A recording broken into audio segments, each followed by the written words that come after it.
Hello my dear student, कैसे हैं आप लोग। Today we are discuss about next lecture, lecture number 7। और ये केमिस्ट्री क्लास 11th का some basic concept of chemistry chapter है और सम लेक्चर है। और ध्यान से देखिएगा। देखिए मेरा पूरा लेक्चर अगर ध्यान से आप देखते जाएंगे ना तो आपको खुद एहसास होगा कि हाँ इस कंटेंट में कितना बेस्ट चीज़ है। ठीक है, मैं लाइन वाइज एकदम समझिए कि सीक्वेंस वाइज टॉपिक बनाया हूँ। ठीक, उस टॉपिक को ध्यान से बस पढ़ते जाइए, आपका स्टार्टिंग से कॉन्सेप्ट पूरा क्लियर होता जाएगा और फिर आसानी से आप कोई भी क्वेश्चन या कुछ भी डील कर पाएंगे। ठीक है, चलिए देखिए आज के लेक्चर जो होने वाले हैं इसमें बहुत इंपॉर्टेंट टॉपिक पढ़ने वाले हैं आप लोग, बस आप देखते जाइए। देखिए सबसे पहला टॉपिक आज का क्या है। आज का पहला टॉपिक है आपका properties of matter and there measurement. मतलब जो मैटर है ना उसकी प्रॉपर्टी और मेजरमेंट, आज ये पढ़ने वाले हैं। डिटेल्स इसके बारे में पढ़ने वाले हैं। देखिए प्रॉपर्टी ऑफ मैटर की बात करूँ तो एक होता है फिजिकल प्रॉपर्टी, एक होता है केमिकल प्रॉपर्टी।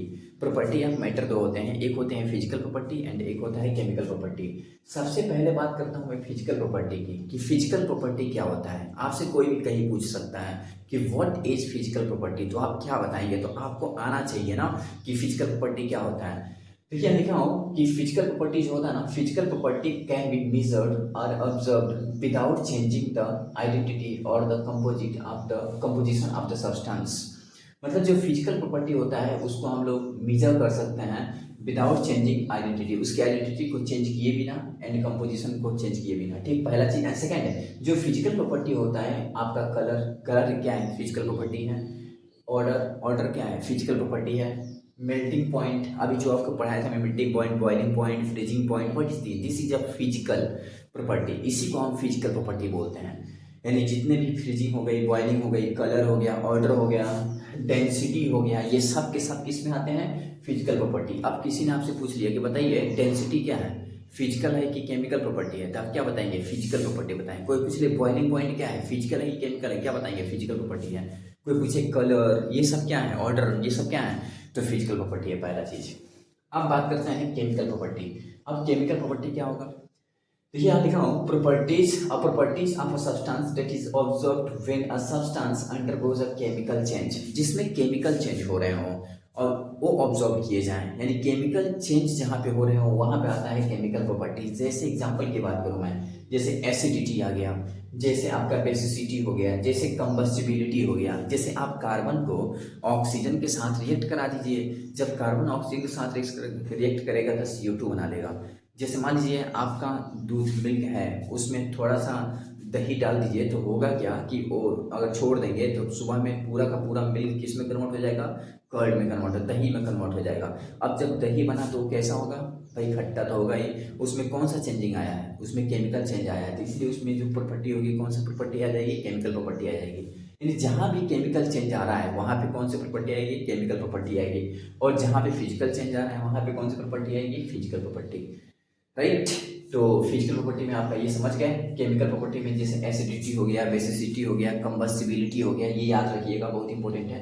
तो ये रहा आपका दो प्रॉपर्टियां, एक फिजिकल और एक केमिकल। अब इसके आगे हम लिख बात करने वाले हैं और पढ़ने वाले हैं, तो इसको पहले लिख दीजिए। ठीक है, चलो माय डियर स्टूडेंट अब बात करते हैं सेकंड टॉपिक। पहला हो गया आपका, सेकंड है मेजरमेंट ऑफ फिजिकल प्रॉपर्टी। अब फिजिकल प्रॉपर्टी का मेजरमेंट ध्यान से देखिएगा।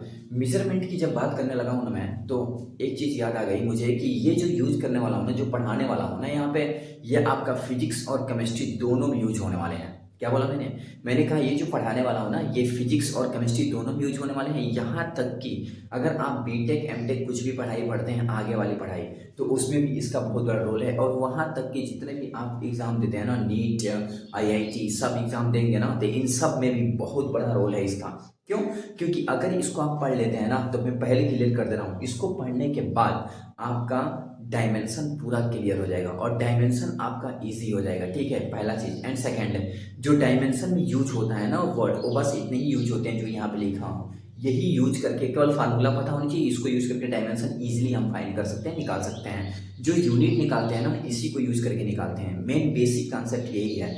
अब यहाँ आपको एकदम ध्यान से पढ़ना होगा और ध्यान से देखना होगा एक एक टॉपिक। देखिए मेजरमेंट ऑफ फिजिकल प्रॉपर्टी में SI सिस्टम की बात कर रहा हूँ, इंटरनेशनल सिस्टम। SI सिस्टम क्या है, देखिए SI सिस्टम में क्या है, the SI system has 7 base unit and they are listed. SI system में 7 बेसिक यूनिट होते हैं और वो 7 बेसिक यूनिट कौन है?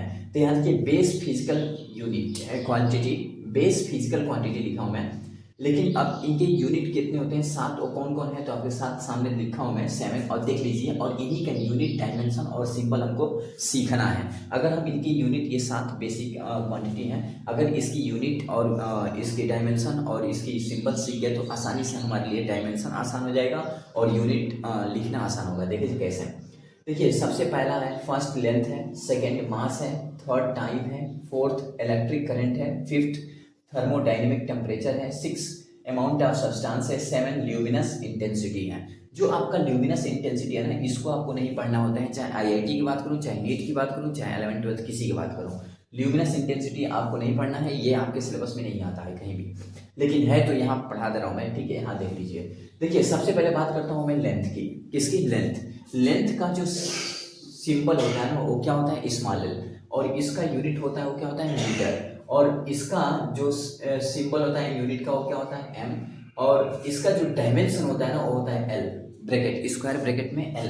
यानी कोई पूछे आपसे ना कि लेंथ का डायमेंशन क्या होगा, तो ब्रैकेट में एल, राइट। इसकी यूनिट क्या होगी? मीटर, पता है। मास का यूनिट क्या? मास को रिप्रेजेंट कैसे करेंगे? एम से।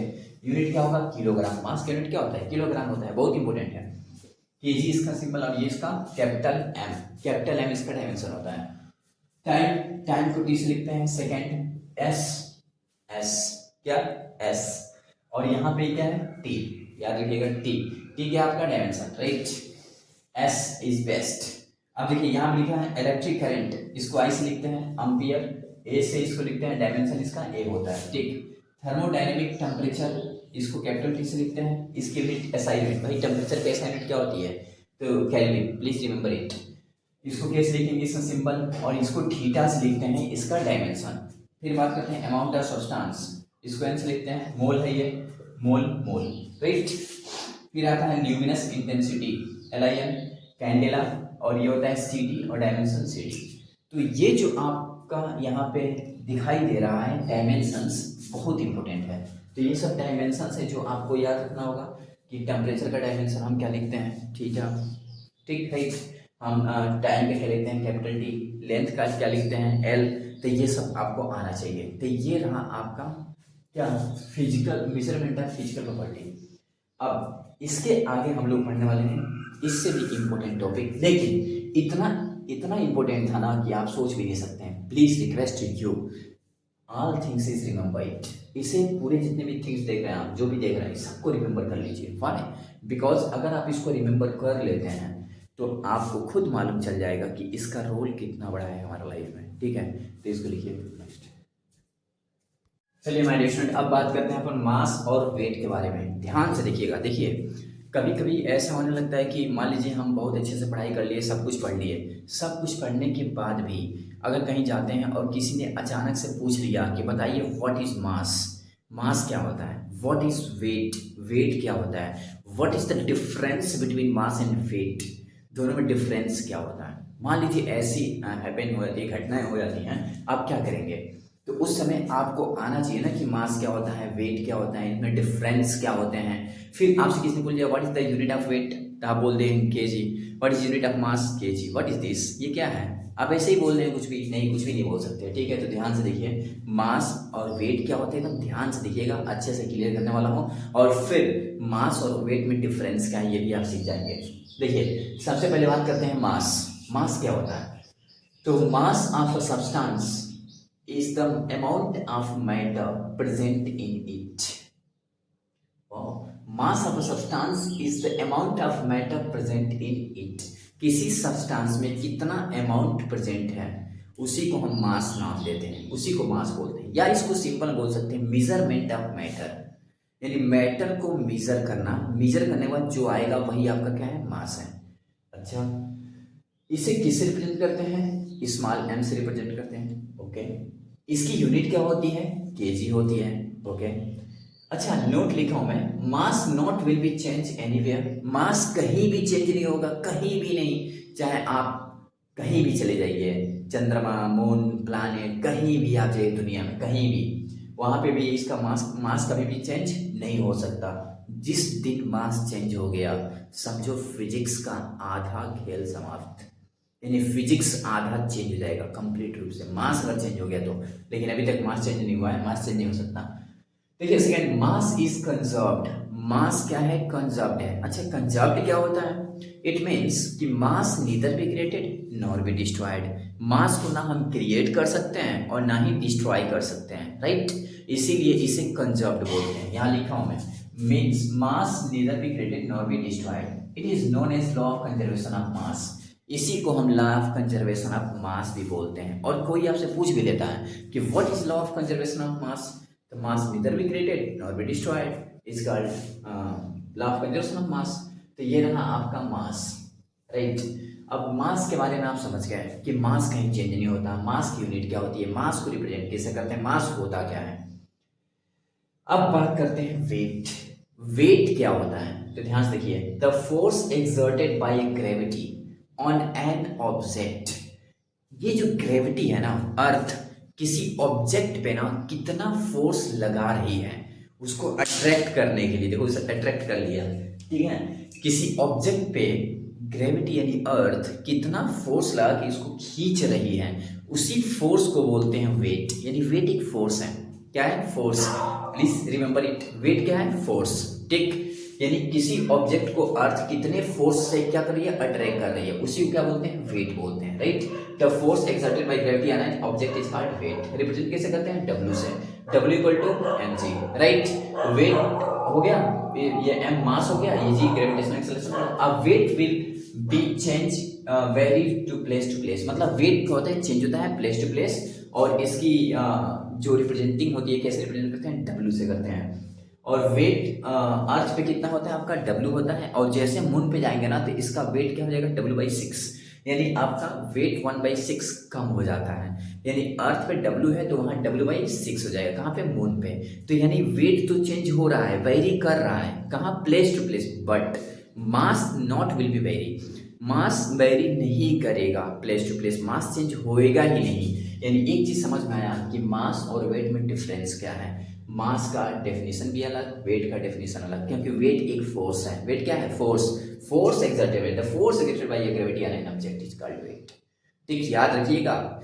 इसीलिए इसकी जो यूनिट होगी ना, लिखा नहीं हूं मैं, यूनिट ऑफ वेट वो क्या होगी, न्यूटन। क्या होगी, newton. Please remember it, unit of weight क्या होगी, न्यूटन। यूनिट ऑफ फोर्स क्या होगी, न्यूटन। यानी फोर्स और वेट दोनों का यूनिट क्या होती है, न्यूटन। याद रखिएगा। अब लड़के यार समझ नहीं पढ़ते हैं, पढ़ेंगे तब समझेंगे, ठीक है? तो ध्यान से इसको लिख लीजिए, पढ़ लीजिए, प्रैक्टिस कर लीजिए, फिर मिलते हैं नेक्स्ट टॉपिक में। चलिए माय डियर स्टूडेंट, अब बात करते हैं वॉल्यूम के बारे में। आपने मास और वेट देख लिया कि मास और वेट होता क्या है, दोनों में डिफरेंस क्या है। अब बात करते हैं वॉल्यूम की। देखिए वॉल्यूम क्या होता है, the amount of space occupied by a substance. कोई सब्सटेंस कितना स्पेस को ऑक्यूपाई कर रहा है, कितना जगह ले रहा है, वही आपका होता है वॉल्यूम। फिर बोल रहा हूँ, कोई सब्सटेंस कितना जगह को ऑक्यूपाई कर रहा है, कितने जगह स्पेस को ऑक्यूपाई कर पा रहा है, वही आपका होता है वॉल्यूम। याद रखिएगा ये बात। हाँ, इसका वॉल्यूम, इसकी यूनिट क्या होती है, मीटर क्यूब। भाई यूनिट क्या होगी, मीटर क्यूब होगी। अच्छा, वॉल्यूम का फार्मूला क्या होगा, volume equal to length into breadth into height. Length breadth height यानी 3D होता है। वॉल्यूम की बात जब भी की तो समझिएगा ये 3D की बात की जा रही है। इसकी 3D। अगर मैं आपसे कहूँ सिंपल में कि what is the volume of rectangle, क्या रेक्टेंगल की वॉल्यूम होती है, क्या नहीं होती, क्यों, क्योंकि 2D है। मैं कहूँ आपसे what is the volume of square, square की वॉल्यूम होती है क्या, नहीं, क्योंकि 2D है। लेकिन मैं कहूँ what is the volume of cube, होती है, क्योंकि वो 3D है, लेंथ ब्रेथ हाइट सब है। इसीलिए इसकी जो क्या बोलते हैं आपका फार्मूला होता है, वो होता है length breadth and height, right? अब देखिए 1 लीटर जो होता है ना 1000 ml के इक्वल होता है। आपको आना चाहिए 1 litre equal to 1000 ml and 1000 ml, बहुत बढ़िया। अच्छा, आपको पता होना चाहिए कि 1 ml जो होता है ना 1 सेंटीमीटर क्यूब के इक्वल होता है। याद रखिएगा 1 ml equal to 1 centimetre cube, और 1 लीटर इक्वल टू 1000 ml। तो 1000 ml equal to 1000 centimetre cube. फिर बोल रहा हूँ 1000 ml equal to 1000 centimetre cube, ठीक है? ये हो गया। अब देखिए यहाँ लिखा हूँ 1000 सेंटीमीटर क्यूब लिखिए, चाहे 1000 ml लिखिए, चाहे 1 डेसीमीटर क्यूब लिखिए या 1 लीटर लिखिए, इन सब में एक ही बात है, सब सेम है, ठीक। अब देखिए बात करते हैं prefix use in SI unit. Prefix बताइए एसआई यूनिट में कौन से यूज होते हैं प्रेफिक्स। जैसे मेगा, कहीं मेगा आ गया तो 10⁶, प्लीज रिमेंबर इट। जहां कहीं मेगा आया 10⁶, जहां कहीं गीगा आ गया गीगा तो 10⁹, मेगा आया 10⁶, गीगा आया 10⁹, जहां टेरा आ गया टेरा 10⁻12, टेरा 10⁻12, हेक्टो 10⁻2, डेका 10⁻1, फिर आपका पेटा 10⁻15, फिर आपका फेम्टो 10⁻15, फिर आपका एक्सा 10⁻18, फिर आपका पिको 10⁻12। जो पिको फेरेड फिजिक्स में यूज होता है, तो आपको ये आना चाहिए, ठीक ना। तो इसको लिखिए नेक्स्ट। चलिए माय डियर स्टूडेंट, अब बात करते हैं डेंसिटी एंड टेम्परेचर। डेंसिटी क्या होती है और टेम्परेचर क्या होती है। देखिए डेंसिटी की बात करूं मैं, the ratio of mass and volume is called density. Mass और वॉल्यूम के रेशियो को डेंसिटी बोलते हैं। ये तो आपका मैथमेटिकल डेफिनेशन हुआ और यही आपको यूज करना है हर जगह, ठीक। डेंसिटी इक्वल होता है मास बाई वॉल्यूम। क्या होता है मास बाई वॉल्यूम। अगर मैं इसकी यूनिट की बात करूं तो मास की यूनिट क्या होता है किलोग्राम, और वॉल्यूम का क्या होता है मीटर क्यूब, तो किलोग्राम पर मीटर क्यूब, राइट। या अगर मैं सीजीएस यूनिट की बात करूं तो आपका मास का होता है ग्राम, सीजीएस सीजीएस सीजीएस मतलब होता है सेंटीग्राम एंड सेकेंड, तो ग्राम, और पर वॉल्यूम का होता है सेंटीमीटर क्यूब। तो ये रहा आपका डेंसिटी, राइट, पहला चीज। अब बात करते हैं टेम्परेचर की। तो टेम्परेचर क्या होता है, द मेजर ऑफ हॉटनेस और कोल्डनेस, मतलब हॉटनेस और कोल्डनेस को मेजर करना ही टेम्परेचर होता है। इसकी SI यूनिट क्या होती है केल्विन होती है, जो बहुत इंपॉर्टेंट है। इसका टेम्परेचर के स्केल होते हैं, कितने स्केल होते हैं 3 स्केल होते हैं। एक होता है डिग्री सेल्सियस, एक होता है फ़ारेनहाइट, एक होता है केल्विन। यानी there are 3 scale for temperature, degree, Fahrenheit and Kelvin. अब बात करते हैं रिलेशन बिटवीन सी एफ के। सी मतलब होता है डिग्री सेल्सियस, एफ मतलब होता है फ़ारेनहाइट, के मतलब होता है केल्विन। इसमें रिलेशन क्या है, तो रिलेशन याद रखिएगा C/5 equal to F-32/9 equal to K-273/5। यानी ये फार्मूला जो है ना बहुत इंपॉर्टेंट है आपके लिए, और इस फार्मूले को please request you remember it, इसे रिमेंबर कर लीजिए। एंड इसका यूज कैसे करते हैं देखिए बता रहा हूँ। देखिए सबसे पहले आप इसको एक साथ लीजिए, तो C/5 F-32/9। अगर मान लीजिए आपको सेल्सियस पता है 20 डिग्री सेल्सियस और उसको फ़ारेनहाइट में कन्वर्ट करना है, तो इससे कोई मतलब नहीं, हम 2 ही लेंगे। यहाँ 20 रख दीजिए और बाई 5 इक्वल टू F-32/9, क्योंकि हमको सेल्सियस पता था, फ़ारेनहाइट चाहिए था। 5 4 जा 20 यानी 4 9 जा 36, F-32। अब 32 को इधर ला दीजिए, तो 36 + 32 कितना हो जाएगा बताइए, आएगा ना, जोड़िए इसको, तो 8 6 68 फ़ारेनहाइट। यानी आपने क्या देखा, आपने देखा कि 20 डिग्री सेल्सियस को अगर मुझे फ़ारेनहाइट में कन्वर्ट करना था तो केवल इन दोनों को यूज करके मैं फ़ारेनहाइट ला दिया। उसी तरह मान लीजिए अगर सेल्सियस को मुझे केल्विन में कन्वर्ट करना होता, मान लीजिए 20 डिग्री सेल्सियस है, तो C/5 इक्वल टू K-273/5, तब हम इसको लेके आ जाएंगे। और ये 5 है कैंसिल आउट, ये 20 डिग्री सेल्सियस है, इसको फ़ारेनहाइट केल्विन में कन्वर्ट करना है।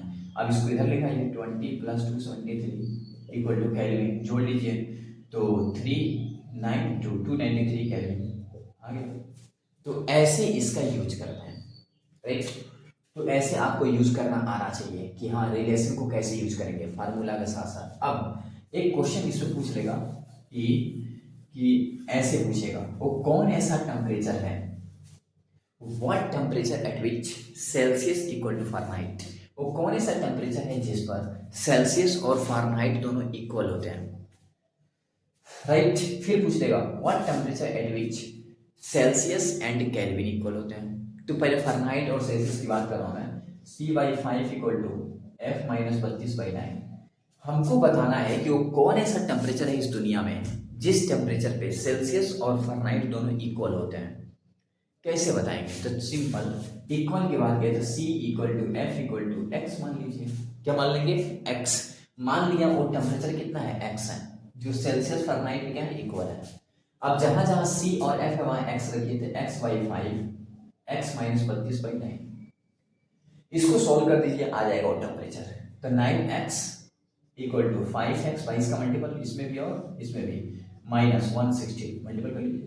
अब ये 5X को इधर लाइए, तो 9X - 5X -160, ये कितना आएगा 4X इक्वल टू -160। अब 4 से काट दीजिए, तो X equal to -40 degree Celsius. यानी -40 डिग्री सेल्सियस एक ऐसा टेम्परेचर है जो फ़ारेनहाइट और सेल्सियस दोनों पे इक्वल होता है। यानी -40 डिग्री फ़ारेनहाइट, -40 डिग्री सेल्सियस या -40 फ़ारेनहाइट, ये दोनों क्या होते हैं? इक्वल होते हैं।